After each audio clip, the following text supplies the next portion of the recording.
Hello students, I hope you all are fine. Welcome to the online classes. This video is for class 7. We are discussing the chapter 2 and this is the part 3 of the chapter 2. So in previous videos we have discussed about the human digestive system, isn't it students? Because in this chapter we are discussing about the nutrition in animals. So human beings we have discussed.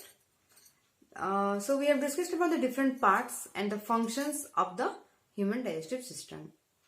Today I will tell you a small bit about that human digestive system. We will discuss about some disorders of human digestive system. We know that like all the machines, even the digestive system is also just, it works like a machine. So the machines are also sometimes they just run out. Yes or no?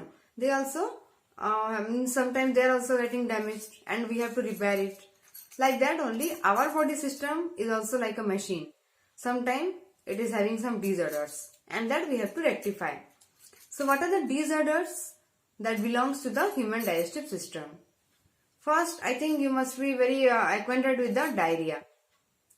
Okay, a watery fluid that comes out from the anus. Okay, and that is due to some infections.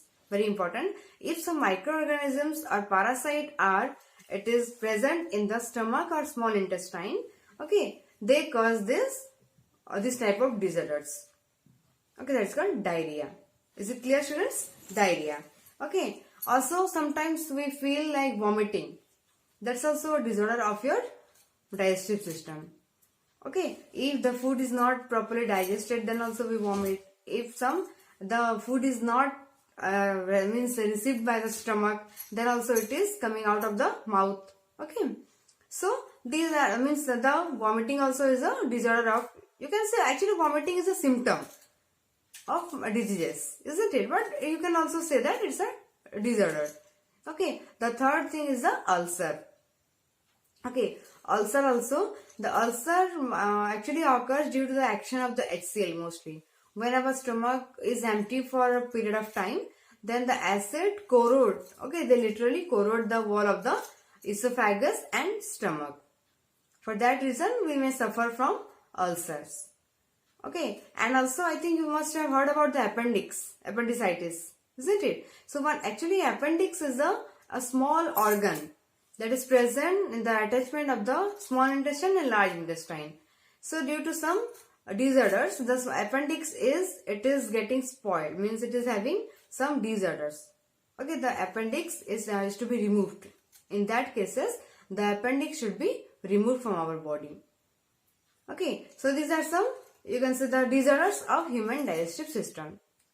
Okay, but we also take some preventions to cure these diseases, or to also we have some treatments.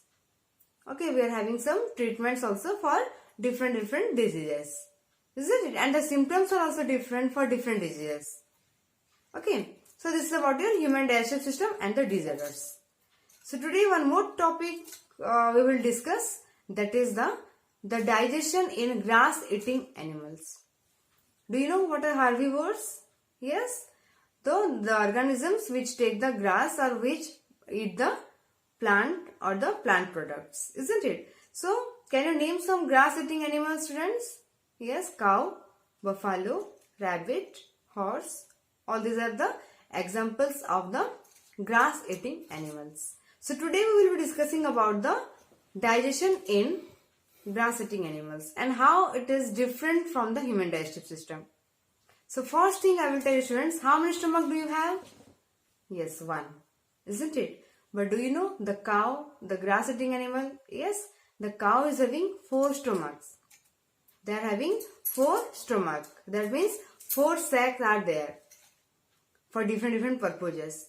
And you must have seen also, when the cow is grazing or when it is provided with the food, it swallows the food. It takes as much as it can. Okay, it swallows the food, but when they are in rest, okay, they again take it back to their mouth and they chew it. Do you understand that what is that process called? That process is called the rumination. Okay, or chewing the cud. that half digested food, that is called the curd, C-U-D, curd. And that process is called chewing the curd or the rumination. Okay, that's why the organisms are called ruminants. So, the organisms in which the rumination process occurs, they are called the ruminants. So, examples, cow, buffalo, horse, okay, those who eat the grass. So, they have 4 stomach. Actually, what happens when they swallow the food, it goes to a sac. Then again from that sac, it is coming back to the mouth. And again the digestion starts as usual. So, there is a specific sac for that is called the rumen. R-U-M-E-N. Rumen. Okay. And after that, and it's a connection between a sac is there in which the digestion takes place. That is the rumen, and that is one sac is there which links the small intestine and the large intestine. There the complete digestion takes place. Okay. So, that is in the case of ruminants. And do you know, students, in herbivores, the small intestine is even longer than the carnivores or human beings. Do you know why? Because the main reason for that is because they take the plant, they are not cooking the food, they are not boiling the food, they are eating raw. That means the plant, that the composition of the plant is cellulose. So, the cellulose is a complex carbohydrate, even more complex than the starch. Are you getting, students? So, simply whenever we are taking starchy food, we used to boil it. When we are taking potato, we boil it and we take it. We cook the food, then we eat. But plant-eating animals, they are not cooking the food, they are not boiling the food. They have to eat raw. Okay, that means the cellulose is a complex carbohydrate and it takes more time for the digestion.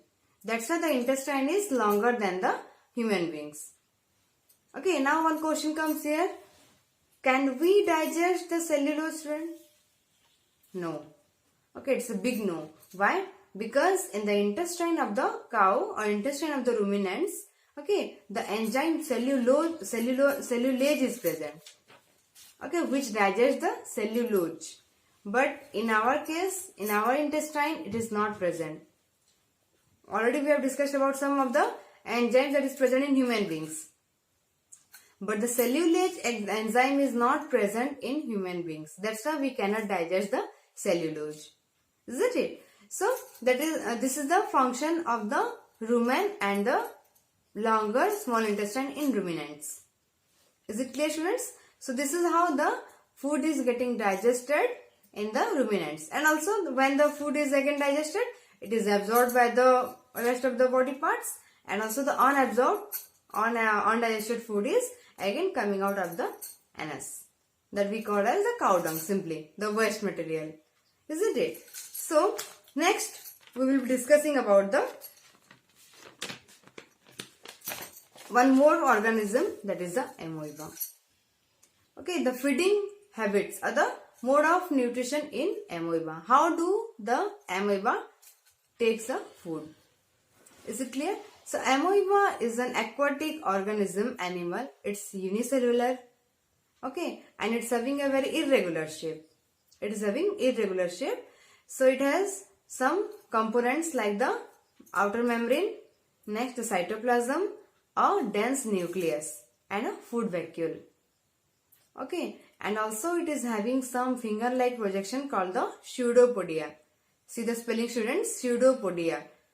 It starts with P, but the pronunciation starts with S, pseudopodia. Okay, so pseudo means false and podia means feet. So that means pseudopodia means false feet. Actually, this pseudopodia, okay, they help in the locomotion of the amoeba. So every time they change their shape. Okay, so how do they take the food? When the food particle is inside, means it is coming towards the amoeba, they project out the pseudopodia to engulf the food particle, and they make a temporary food vacuoles. Okay, they make a temporary food vacuole, and in that food vacuole some digestive enzymes are present. Okay, the digestive enzymes help the food, okay, to be digested. And after digestion, again it is absorbed by the cell, because it also needs energy, isn't it? And it is absorbed by the cell. And what about the rest, the unabsorbed part? the undigested, the unabsorbed food particles or the waste is again it is released back, released from the amoeba to the water because they are remaining in the water. Is it clear, student? So this is how the amoeba takes it food. Every time they take the food, they make the temporary food vacuole. Again, the digestive juices digest the food particles, and the rest waste material is releasing out from the cell. And the process is called phagocytosis. In amoeba, the process is called phagocytosis. You have to remember, students, it is also called as endocytosis. Either phagocytosis you can write or endocytosis you can write. Both are correct. Okay. So, as you can see the diagram over here, the digestion in amoeba. Is it clear, students? Okay. So, this is all about your chapter 2, nutrition in animals. So, we have discussed here about the nutrition of, or the first we have discussed about the feeding habits of different organisms. Second, we have discussed about the digestion in starfish. Okay. Third, we have discussed about human beings. And the fourth one we have discussed about the cow, ruminants, and last one we have discussed about amoeba. Is it clear, students? So I am giving you some question, note it down. After that we will go to the exercise question answer. So note down the question, students. First one is, list some disorders related to human digestive system. Second, what is meant by rumination? Third, name the specific feature in amoeba to engulf the food. The fourth one is, what is the process through which amoeba takes its food? The last one is, why cannot humans digest cellulose? So these are the questions that belong to this part. Okay, now we will be going through our exercise question. So now we will discuss about the exercise question.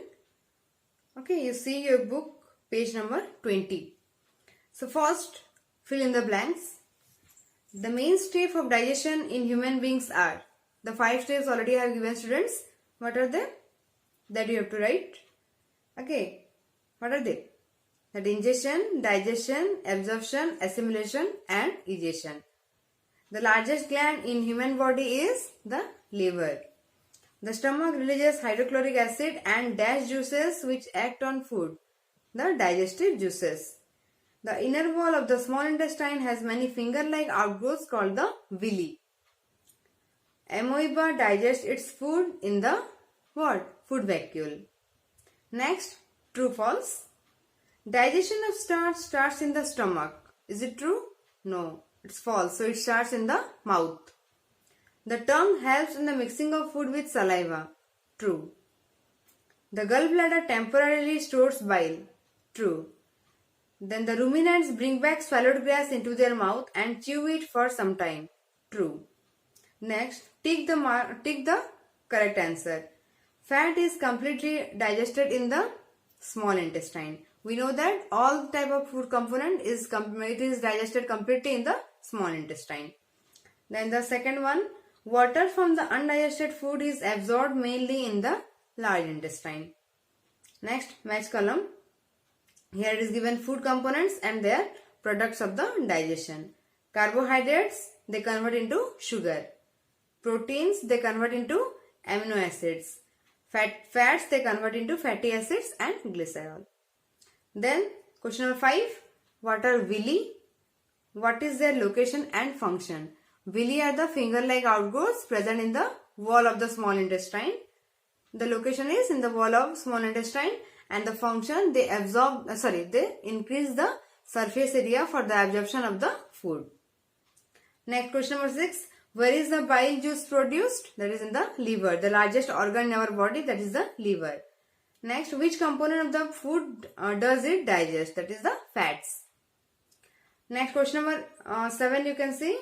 Name the type of carbohydrate that can be digested by ruminant but not by human. That is a cellulose. And why also, that I have given the reason. Why do we get instant energy from glucose? As the glucose is the simple form of the carbohydrate. Okay, so it is not means further divided. It is a simpler form. That's why we get instant energy from the glucose. Suppose it would be a very complex molecule. So it takes time to get digest, isn't it? But it is in the simpler form. Okay. That's why we get instant energy from the glucose. Next, which part of the digestive canal is involved? Digestive canal means alimentary canal, students.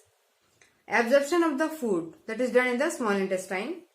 Chewing of the food, that is done in the buccal cavity. Killing of bacteria, that is done in the stomach. Complete digestion of the food, that takes place in the small intestine. Formation of feces, that is done in the large intestine. Write one similarity and one difference between the nutrition in amoeba and human beings. The similarity is they are having the holozoic type of nutrition. Both are heterotrophic. Okay, and the types in heterotrophic also already I have given, that is the holozoic. Okay, holozoic type of nutrition, that is the similarity. And difference, you can write what is the difference. We are having the different parts, but they don't have any very complex digestive system, that you have to write. Then match the column once again. Salivary gland, you can say what is salivary gland? Saliva secretion. Next, the stomach. Stomach is, yes, it is acid release. Next, the liver. Liver is bile juice secretion. Then the fourth one, rectum, that is storage of undigested food. Small intestine, digestion is completed. Large intestine, it is absorption of water. Next, you can see the leveling. You have to do in the copy. Level the diagram. Next, the last question. Can we survive only on raw or leafy vegetables or grass? So this question I am not telling the answer. This is your view. Already I have discussed about all the food items, all the components. Okay, and what are the processes. So this question I am not telling the answer, students. You have to write of your own. I will see how much you have understood this chapter. Is it clear? So this is about your chapter 2. We have completed chapter 1 and chapter 2. Again, in the next video, we will be heading towards our next chapter. Okay? Thank you.